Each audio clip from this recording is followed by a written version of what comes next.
Hello বন্ধুরা, আসসালামু আলাইকুম। আসলে খাবার খেতে কেনা পছন্দ করে, সবাই খাবার খেতে ভালো লাগে। আর সেই খাবারটা যদি হয় ঘরোয়া পরিবেশে রান্না, তাহলে তার কোনো কথাই নেই। আসলে আমি খাবারের কোনো রিভিউ দিই না, কিন্তু আজকে ছোটো বোনের বাসায় বেড়াতে আসলাম বিদায় অনেক কিছু আইটেম রান্না করেছে, কিন্তু সবগুলো আইটেমে দেখানো সম্ভব হয়নি। এই জন্য শুধু একটা ইলিশ মাছ রান্না করছে, সরিষা ইলিশ।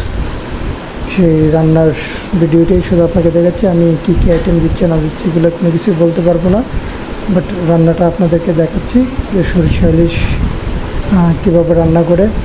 রান্নাগুলি কিন্তু অসাধারণ হয়েছিল, প্রত্যেকটা খাবার সুস্বাদু হয়েছিল। আপনাদেরকে আমি সবগুলো খাবার, অল্প খাবার, বাট আপনাদেরকে সবগুলো খাবারে আমি দেখাবো যে কোন খাবারগুলো কেমন ছিল।